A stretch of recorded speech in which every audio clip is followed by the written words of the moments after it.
La brillante morena, acurrucada como un gato hambriento y cariñoso en el regazo del joven, le explicó: Alejandro, quiero un registro fuera de las instalaciones. En nuestra boda todo debe ser perfecto, y nada de mujeres desagradables con lamentos sobre dos veleros solitarios. Creo que un hotel en un parque rural sería perfecto. Básicamente, un arco de flores, y sin globos. ¿Qué te parece? ¿Te gusta la idea? Me gusta, Elise. Pero querías casarte en septiembre, y solo estamos en mayo. ¿No es un poco pronto para empezar a pensar en esos detalles? No es demasiado pronto. Quiero que todo sea perfecto. Alejandro, sintiéndose claramente incómodo, asintió. Buscar la perfección es loable. Pero si no dejas de retorcerte sobre mí, me abalanzaré sobre ti ahora mismo. Y yo, por cierto, en el trabajo. Eres un niño tan travieso. Yo también tengo que correr ahora, pero lo haré esta noche. La chica se levantó, se quitó el vestido corto, se inclinó y besó a su prometido. Se limpió con cuidado una marca de carmín apenas visible y se dispuso a marcharse. Pero Alejandro la agarró de la mano y le preguntó: Por cierto, Elisa, ¿cuándo vamos a conocer por fin a tus padres? Los míos ya lo están deseando. Oh, Alejandro, mis padres vendrán directamente a la boda. Entonces los conocerás. Viven en Montenegro, pero seguro que vendrán a la celebración. Elisa, contoneando seductoramente las caderas, envió un beso al aire al novio desde la puerta y salió del despacho. Alejandro se levantó de la silla. Se estiró. Su prometida no tenía sobrepeso, por supuesto, pero no era una niña pequeña. En términos de estatura, si Elisa en estos tacones terribles, que solo ama, casi en línea con él, y él tiene 1,90 m. Alejandro cruzó la oficina desde su silla hasta la ventana y observó cómo su prometida se subía a un coche aparcado y arrancaba a toda velocidad, casi provocando un accidente. Elise tiene mucho valor. Había nacido con una cuchara de oro en la boca, no de plata. A veces la novia le parecía una princesa mimada, aunque él mismo, Alejandro, no era un indigente. Una vez, a principios del siglo XX, él, que entonces era estudiante, había visto en la calle un enorme cartel con una imagen interesante. Decía: La vida es buena, en caviar negro sobre caviar rojo. Aunque la frase era la firma de un político local, Alejandro bien podría haberla utilizado como eslogan propio, gracias al espíritu emprendedor de su padre. Fue Javier quien sentó unas bases sólidas para el negocio familiar, dejando a los ingenieros para convertirse en comerciantes. El negocio se desarrolló con mucho éxito, pero sus padres hicieron mucho para que así fuera. Al principio, tuvieron que compaginar un gran número de trabajos e incluso hacer la limpieza, porque todos los beneficios se destinaban a promocionar el negocio. Y solo había 4 personas en plantilla. A menudo, el hijo pequeño de la pareja participaba en el negocio familiar, y Alejandro no protestaba mucho. Era difícil. Pero ahora tienen 2 pisos en la ciudad y una casa de campo a media hora en coche. Alejandro recordaba muy bien cómo, desde su adolescencia, le habían enseñado poco a poco que un día sería el jefe de la empresa familiar. Y, desde hace 6 meses, dirige la empresa, mientras sus padres disfrutan de la belleza de la naturaleza y del aire puro en una mansión bien acondicionada. El estado de ánimo del hombre de negocios no acababa de funcionar tras la visita de su amada. Sin embargo, con un esfuerzo de voluntad, volvió a su silla y se puso a estudiar las ofertas comerciales que había recibido por correo electrónico. Alejandro no consiguió separarse de esta actividad hasta el final de la jornada laboral. El empresario salió a dar una vuelta por la oficina. Pasó por uno de los despachos y desde detrás de una puerta suelta, oyó la voz contrariada de la gerente Giselle. Ay, no sé. De alguna manera lo haces todo sin corazón. Desearía que trajeras flores aquí. No es nada acogedor, y tú te hubieras vestido un poco mejor. Usted no está limpiando un establo, pero un lugar decente. Giselle, las flores no son su responsabilidad. Si no le gusta el ambiente, puede escribir a la encargada o decírselo a la cara. Alejandro decidió que ahora sería un buen momento para echar un vistazo al estudio. Cuando llegó, reinaba el silencio. Solo la señora de la limpieza saludó y siguió ordenando. Alejandro, vamos a poner flores en la mesa de visitas del despacho. que tenemos algo ostentoso, sugirió Giselle, y que se encargue el técnico. Giselle, vamos, intervino Julia. Algunos clientes pueden ser alérgicos a las flores frescas. ¿Para qué molestarse? Además, la señora de la limpieza tendrá más trabajo. Giselle se limitó a resoplar. ¿Quién aprendió a hacer qué? El director se sintió avergonzado por sus subordinados, que hablaban de la señora de la limpieza como si no estuviera en la oficina. Alejandro recordó cómo sus padres y él mismo habían renovado, limpiado y fregado los suelos del viejo sótano que se había convertido en la cuna del imperio empresarial de la familia. Sin embargo, Alejandro no sermoneó a sus subordinados y se mostró de acuerdo con la opinión de Julia, que lleva más de 10 años trabajando en la organización. Efectivamente, las flores frescas son problemáticas y peligrosas. Aún así, es mejor no correr riesgos. Si quieres, puedes tener un cuadro en la pared. Te daré el dinero. La señora de la limpieza fue la primera en salir de la oficina. Casi inmediatamente después de ella, Alejandro salió al pasillo, pero en otra dirección. Para su gran vergüenza, ni siquiera recordaba el nombre de aquella mujer trabajadora y menuda, que no era la primera vez que era objeto de burlas y regaños. Por otro lado, ¿por qué iba a importarle? Mientras cumpliera fielmente sus obligaciones, no tenía necesidad de comunicarse con ella. Alejandro, sin embargo, estaba muy equivocado. Unos 15 días más tarde, la señora de la limpieza, sin nombre para él, irrumpió en su despacho sin autorización cuando estaba a punto de firmarse un nuevo contrato en perspectiva. «Alejandro, espera», pidió la mujer ligeramente sin aliento. «Este contrato es una trampa». La limpiadora, ignorando las caras de Julia, la alta directiva, y Pablo, el abogado, dijo: «Le están engañando. Si firma este contrato, el dinero se retirará a través de una empresa fantasma». «¿De qué estás hablando?». Julia estaba indignada. ¿Has inhalado cloro o qué? En absoluto. Escuché por casualidad una conversación en la que Julia y tú discutíais los detalles de la estafa. No tuve tiempo de grabarlo todo, pero creo que Alejandro tiene que oír al menos una parte. La directora intentó decir que era falso, pero se puso nerviosa. Julia se levantó tan bruscamente de la silla que se le cayó y gritó: «¿Por qué tengo que trabajar por una miseria? Incluso Giselle, que lleva una semana trabajando, recibe un poco menos que yo. ¿Dónde está la justicia?». El abogado, un viejo amigo de Javier, se dirigió al director de manera enfáticamente formal. «Alejandro, creo que el despido por artículo es la manera más aceptable de resolver esta situación». Al cabo de media hora, toda la oficina bullía con la noticia de lo que había ocurrido en el despacho del director. Algunos simpatizaban con Julia, otros se maravillaban de su insolencia. Alejandro, en cambio, estaba destrozado. No se esperaba una traición así, sobre todo porque el director siempre parecía tan correcto. Al jefe también le sorprendió el comportamiento de la señora de la limpieza. Esa mujer, cuyo nombre nunca se había molestado en averiguar, se había atrevido a hacer algo así, en nombre de la justicia. Podía entender que hubiera desenmascarado a Giselle, que había sido grosera con ella. Pero desenmascarar la buena voluntad de Julia era harina de otro costal. Alejandro quería agradecerle a la limpiadora su honestidad, pero no podía darle un sobresueldo y provocar que los demás la envidiaran, ¿verdad? Alejandro decidió que se limitaría a ponerle discretamente un billete grande en el bolso. Esa misma noche, el plan se llevó a cabo con facilidad. Más difícil fue quitarse de la cabeza la traición. Alejandro no lo entendía. ¿Cómo podía confiar ahora en el personal? Quizá un apasionado encuentro con Elisa podría haberle distraído de sus tristes pensamientos. Pero la novia dijo que esa tarde tenía demasiado que hacer para preparar la boda y estornudó caprichosamente al teléfono. «Ten paciencia, gatita.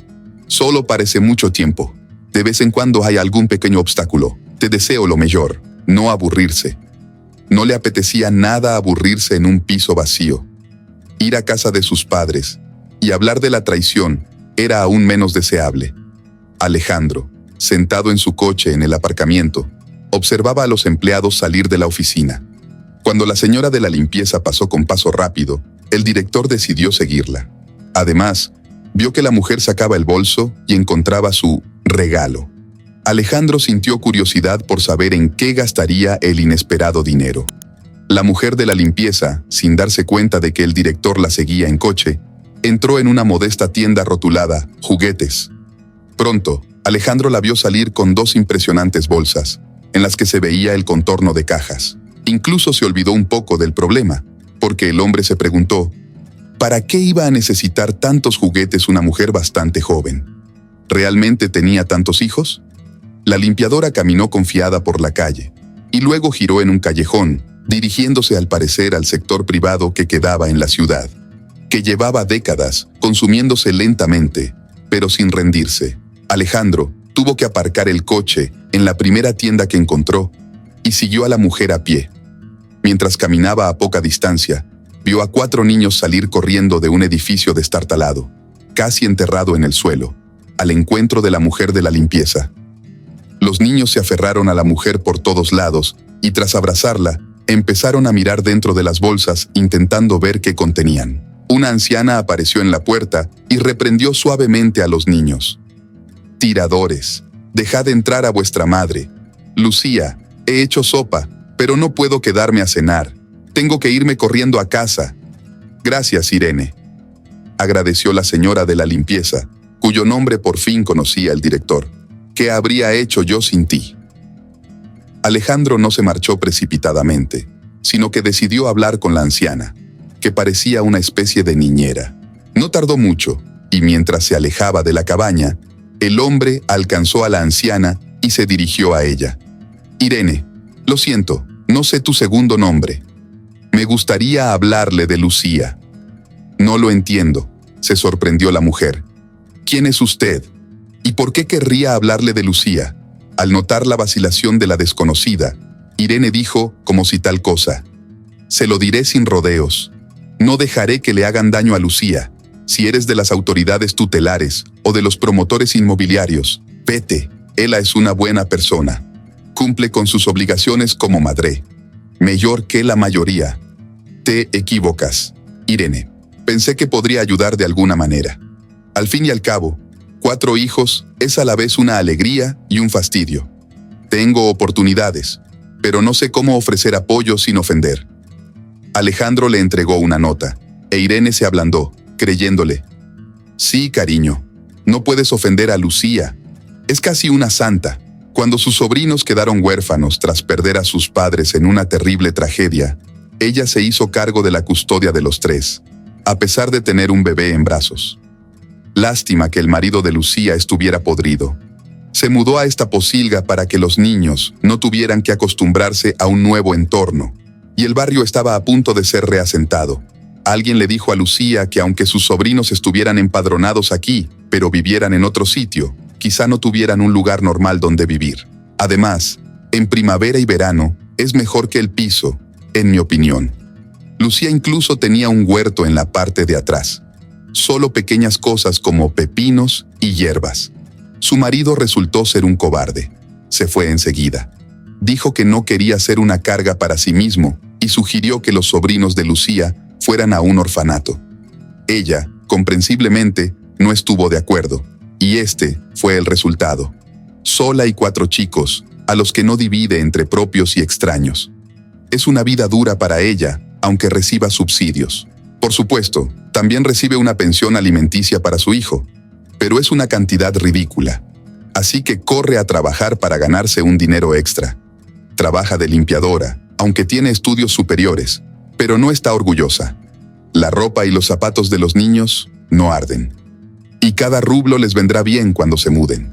No le retuerzo el brazo a Lucía, no cobro mucho por mis servicios, pero no puedo sentarme con sus hijos desinteresadamente. La pensión es mínima, y además quiero ayudar a mi hijo. Tiene 2 hijos y una hipoteca. Es una pena, claro, quitarle dinero a Lucía, pero ella insistió. A Alejandro le sorprendió mucho la complicada historia de Lucía. Descifró fácilmente la indirecta de la mujer mayor. Le entregó otro billete y, despidiéndose, se dirigió a su coche. A Alejandro le esperaba una sorpresa en su piso. Elisa, con un seductor vestido, le recibió en la puerta y le reprochó con coquetería. «Cariño, he salido pronto por ti y estás dando vueltas por ahí. y no contestas al teléfono. Lo siento, Elise. Apagó el sonido. Después de cambiarse de ropa, Alejandro llegó a la cocina, donde la novia ya había puesto la mesa, y empezó a cenar en silencio. Cuando los platos estuvieron vacíos, Elise no pudo aguantar más. Kotick, ¿por qué estás tan pensativo hoy? Alejandro le contó brevemente a su prometida cómo le había sorprendido hoy la señora de la limpieza y resumió. ¿Te imaginas lo resiliente que es Lucía? No renunció a los niños, a pesar de que esa decisión cambió por completo su vida. Elisa, acurrucada en el regazo de su prometido, se limitó a resoplar. Creo que es una tonta extraordinaria.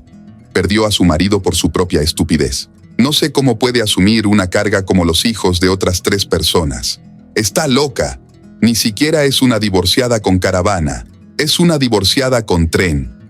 Alejandro quiso decirle a su prometida que el acto de la limpiadora no le parecía una estupidez, sino una muestra de piedad, pero no tuvo tiempo. La morena se acurrucó en sus labios, y toda conversación seria se olvidó de inmediato. Por la mañana, Elise salió muy temprano del piso del novio con un beso apresurado y una vaga explicación de que tenía que hacer los preparativos para la boda.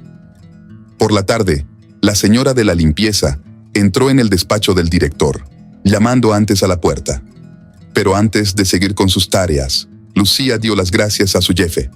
Alejandro, he adivinado que has sido tú quien ha puesto el dinero en mi bolso después de todo aquel disgusto. Muchísimas gracias. Has sido de gran ayuda. Alejandro se sintió avergonzado. Ayer, Lucía había salvado su negocio de un buen disgusto, y él se había librado con nota. El director, consciente del apuro de su subordinado, sugirió: «Mira, quizá pueda hacer algo para ayudarte. No siempre se trata de agitar un trapo, ¿verdad?».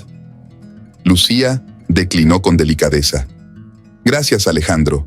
Estoy contenta con el horario y el sueldo». No tardaron mucho en limpiar la oficina, y el director, en contra de su costumbre, no abandonó su territorio, sino que observó a Lucía, pensando en su difícil vida y en su capacidad de recuperación. Poco a poco, se fue creando una relación de confianza entre el director y la limpiadora. Las dos hablaban con facilidad en privado y, mientras Lucía ordenaba su despacho, conversaban con gusto sobre todo tipo de temas. La señora de la limpieza siempre evitaba hablar de su vida personal y nunca se quejaba de lo difícil que le resultaba, ni intentaba simpatizar o acercarse a ella. Alejandro se sorprendió de la erudición y el discurso absolutamente correcto de su interlocutora, y se dio cuenta con estupor de que, tal vez, lo que le faltaba era precisamente esa comunicación tan sencilla, cuando se le veía no como un monedero con patas, sino como una simple persona. Lucía solo había accedido una vez a aceptar la invitación del director para hacerle compañía a la hora del té. Y eso fue solo porque dijo que era un día memorable, el 10º aniversario de su graduación. Cuando Elisa irrumpió en el despacho de su prometido con un fragante torbellino, se encontró con una estampa extraña. Alejandro no estaba sentado en su silla de director, sino en una mesa redonda de negociaciones. Y el empresario no charlaba amablemente con sus socios, sino con una mujer cuyas ropas y equipo apropiado hablaban a las claras de su baja condición de limpiadora. Había tazas de té y un jarrón con dulces sobre la mesa. Elisa evaluó la situación y decidió no montar una escena, aunque no le gustaba la interacción del novio con una mujer con muchos hijos. Era una amenaza demasiado seria para el plan que había ideado la novia. Elisa esperó a que la señora de la limpieza se marchara, mostró al novio las presentaciones de varios presentadores de boda, y tras pedirle que dejara el dinero como depósito al artista elegido, se marchó a toda prisa. Alejandro, por supuesto, se dio cuenta de que a su prometida le molestaba verle salir con Lucía, pero no tenía ni idea de que Elisa estaba furiosa. Estuvo a punto de tener varios accidentes al llegar a un pequeño café, donde la esperaba un hombre guapo, escultural y con una elegante barba.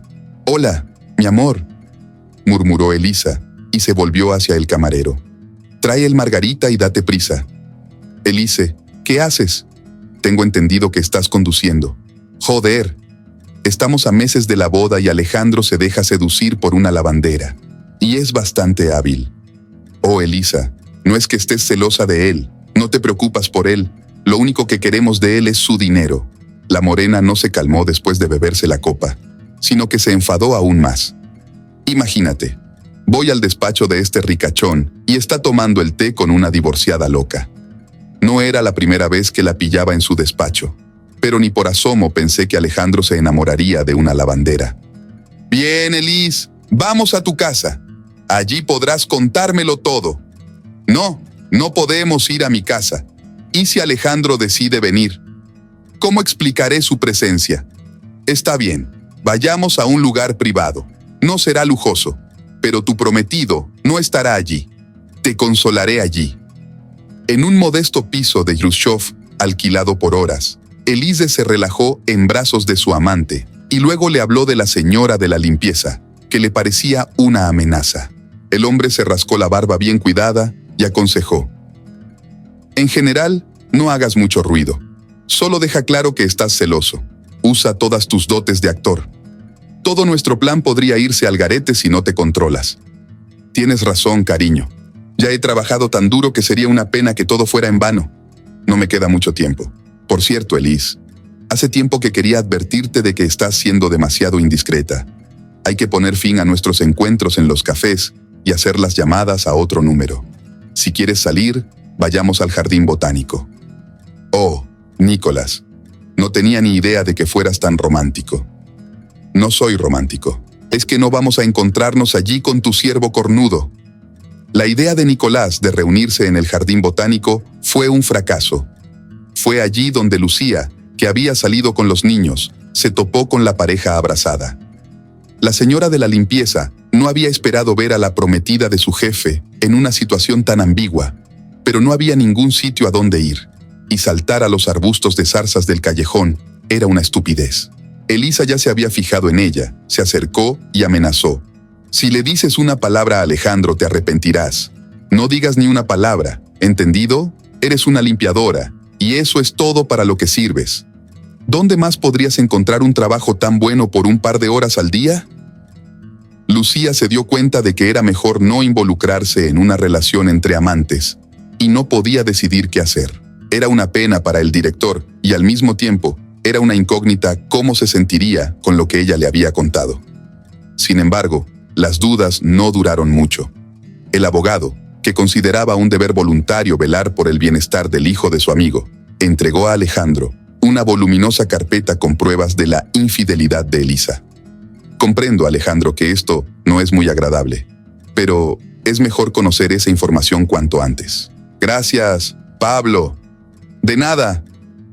En cuanto el abogado salió del despacho, Alejandro también se apresuró a llegar a casa, donde recogió todas las cosas de su exprometida y llamó a un cerrajero para que cambiara las cerraduras.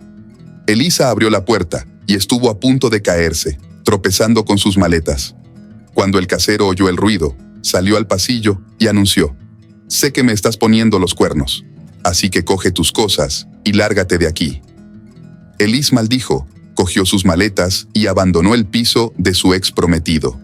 Estaba furiosa y ya sin miramientos llamó a su amante. Nicolás, enterado de lo ocurrido, tampoco contuvo sus emociones y prometió: espera, ahora iré a verte. Pronto estaba consolando a Elise, que colgaba nerviosa las cosas en el armario. ¿Y qué si encontramos a otro rico? Encontraremos a otro rico. ¿No queda ninguno? No, Nicolás, es un desastre. Y esa oveja con muchos hijos es la que lo ha provocado. Le va a costar mucho dinero a esa rata de Lucía. Oye, ¿no tienes algún canalla que le enseñe el cielo de diamantes? Elisa, qué sed de sangre. Si esa empleada de mantenimiento vive en una ruina con un montón de niños y los quiere tanto, ese es el sitio donde hay que dar el golpe. ¿Acaso pegar a los niños no es sanguinario? Rió histérica la morena. Nicolás explicó con calma: no pegaremos a nadie, solo sí a sus trabajadores de la tutela o de la seguridad social, o como se llamen ahora. Que la pongan de los nervios. Lucía estaba en casa cuando llegaron los invitados. Las arrogantes mujeres recorrieron las habitaciones, miraron en la nevera y en las habitaciones, examinaron con desdén a los niños mugrientos y sus ropas sucias, y preguntaron por la composición de la familia y sus ingresos. A las agentes de tutela No pareció conmoverles en absoluto la explicación de que habían llegado el peor día posible, cuando ya todo iba mal. El jefe de la visita dio un veredicto severo. Bueno, por desgracia, la señal de alarma se ha confirmado parcialmente. Hemos visto una situación triste. Ustedes son incapaces de alimentar a sus hijos y cuidarlos decentemente. De verdad. Lucía estaba indignada. Hay sopa en la cocina, con albóndigas. Los niños han estado jugando fuera y aún no han tenido tiempo de lavarse. La casa está patas arriba porque estoy haciendo una gran colada, aprovechando el calor de fuera para secarlo todo. Aún así, no lo llevas bien. Ser madre soltera, con 3 hijos a tu cargo, no es fácil. No es una carga con la que te sientas cómoda. Una joven delgada que no paraba de teclear algo en su teléfono también habló. Da gracias si no te denunciamos, Lucía, por mal uso de las prestaciones. ¿Cómo que mal uso? Puedo explicar cada céntimo que gasto. Quiero a mis hijos y no tengo nada que ocultar. Mis hijos no necesitan nada. Lo justificarás si es necesario, confirmó el visitante principal. En general, por supuesto, es extraño que a una sola mujer se le confiaran 3 bebés a la vez. Yo diría que fue un acto muy imprudente. En aquella época estaba casada, dijo la mujer delgada sin apartar la vista de la pantalla. Los niños aferrados a Lucía ablandaron de algún modo el corazón del inspector jefe. De todos modos, dentro de 3 días, recibirán un informe sobre nuestra visita y dentro de un mes volveremos. Si todo sigue como lo hemos visto hoy, se tomarán las medidas más drásticas. Además, si estuvieras casada con un hombre con un buen sueldo, o si tú misma ganaras un buen sueldo, habría menos preguntas. ¿Lo has entendido? Sí, respondió Lucía, conteniendo las lágrimas y tratando de ser educada. Por la tarde, en el trabajo, todo se desmoronaba. El director, al darse cuenta, preguntó: Lucía, ¿por qué estás así hoy? Vinieron los de la tutela. Dijeron que no estaba cuidando bien a los niños y que iban a volver a visitarme. Alejandro sugirió: espera, voy a buscar a Pablo. Claro que no es precisamente su especialidad, pero seguro que tiene buenos consejos. El abogado, tras escuchar a Lucía, le aconsejó: si quieres un trabajo enseguida, sería bueno que consiguieras un puesto con un sueldo decente. Al menos, una queja menos. Y no te han insinuado el matrimonio por nada. Tengo un compañero que puede aconsejarte con más precisión.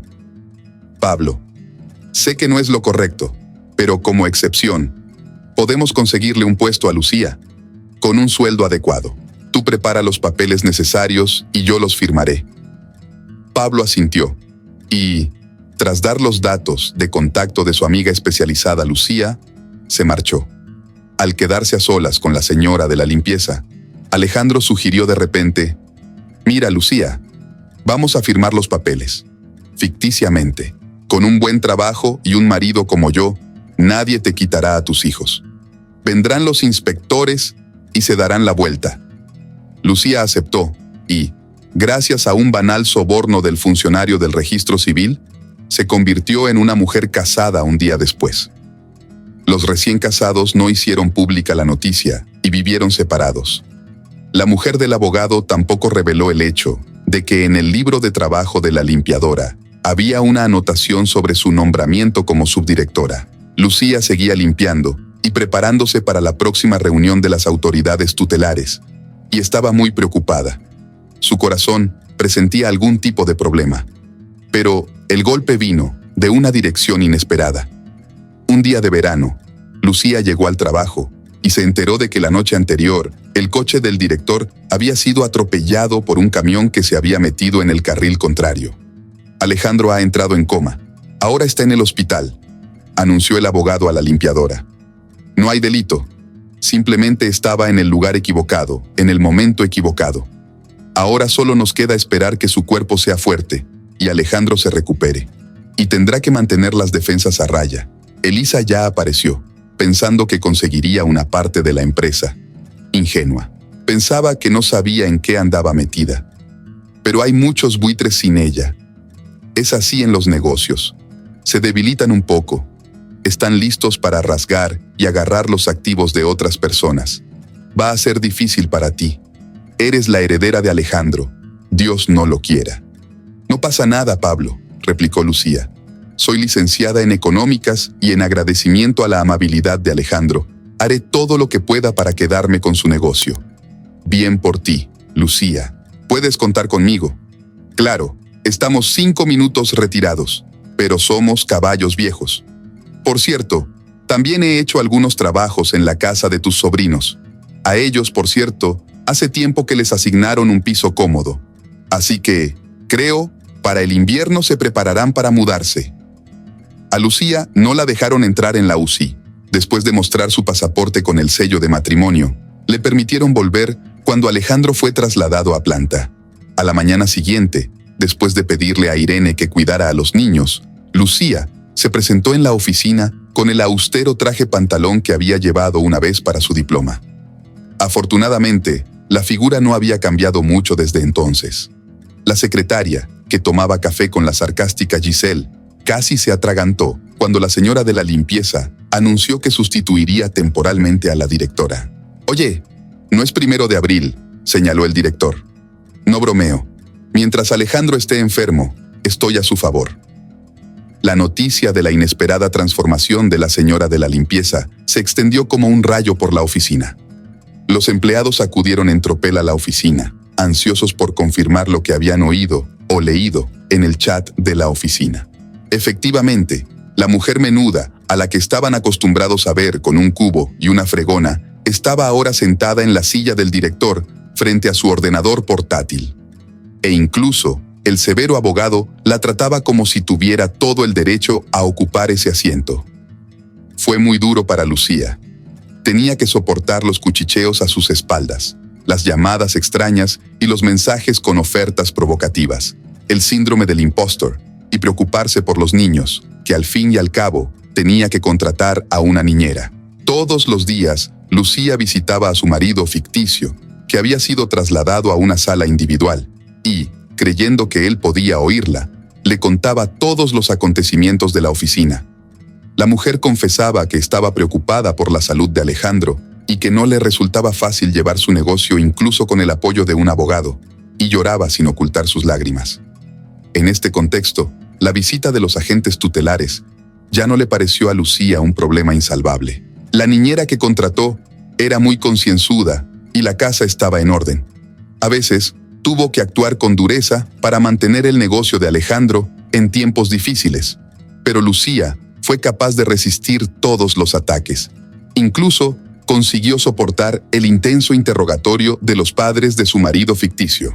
Tras una larga conversación, no muy agradable al principio, la madre de Alejandro abrazó a la mujer y le preguntó: «Tú, ante cualquier cosa, no dudes en pedir ayuda. Javier y yo te apoyaremos sin duda. Y puedes trasladarnos a los niños».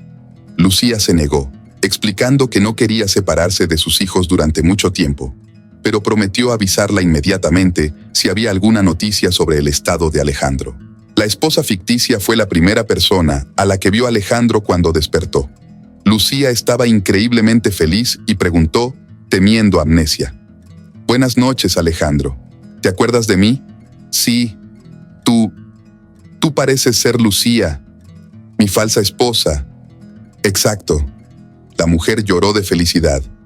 «Iré a buscar un médico y les contaré a tus padres la maravillosa noticia». La llegada de Alejandro a la oficina, después de casi 4 semanas de ausencia, había causado otro revuelo en el bufete, pero no pudo evitar darse cuenta de que el ambiente parecía más limpio. Cuando Lucía y Pablo terminaron de hablar de los cambios, el director miró los estados financieros y se preguntó: «Parece que soy yo quien ha estado arrastrando a la empresa. Sin mí, los números son igual de buenos». «Escucha, Lucía, ¿por qué no ocupas mi lugar?» «No, Alejandro, es solo el resultado del hecho de que, como limpiadora, nadie ocultaba nada. Yo formaba parte del interior, y el personal no dudaba en hablar de todo y mostrar verdadera diligencia», preguntó Alejandro. «Aún así, voy a pedirte que trabajes para mí un poco más. Quiero recuperarme del todo». Pablo tranquilizó al director. «Así es, Alejandro. Puedo llevarte con tus padres. Allí, con el caldo de mamá, los kebabs de papá y el aire fresco, tu salud mejorará rápidamente. Cuando Alejandro descansaba en la mansión de sus padres, pensaba cada vez más a menudo que quería vivir con Lucía el resto de su vida. Alejandro pensaba cada vez más a menudo que quería vivir con Lucía el resto de su vida. Podríamos tener un hijo juntos para hacer un equipo de baloncesto, bromeó Javier. A Alejandro, sin embargo, le gustó la idea. Sin embargo, quería recuperarse del todo antes de anunciar sus intenciones. Lucía, Elisa ha venido a verte, dijo la nueva secretaria, por un asunto personal. Al darse cuenta de que se trataba de la ex prometida de Alejandro, y tratando de mantener la respiración tranquila, Lucía replicó: «Déjala pasar». La morena saludó y pidió: «Por favor, ayúdenme. Tengo una relación terrible con mis padres, y el cabrón que me hizo perder a Alejandro me dejó. Dice que soy un fracaso. Los hombres ricos se enamoran de mí, pero solo para entretenerse a corto plazo. Ahórrame los detalles picantes. ¿Y qué quieres de mí? ¿Quieres que te devuelva a Alejandro? No lo harás. Lucía, necesito un trabajo». A Elise se le escapó una lágrima. «Por favor, ayúdame. Quizá te habría ayudado si no hubieras denunciado a mi familia, a las autoridades de protección de menores. Nunca te perdonaré que asustaras a mis hijos. Además, acabo de limpiar el estado. Soy una limpiadora. Y eso es todo para lo que sirvo, ¿no?». Cuando se marchó, la enfadada Elise dio un sonoro portazo, pero a Lucía no le importó. Por la noche, sus queridos hijos la esperaban en un piso acogedor, con todas las comodidades del hogar, y Alejandro prometió venir a visitarla. La mujer sintió que esta visita cambiaría por completo su vida, y no se equivocaba. Se convirtieron en una familia real, no ficticia.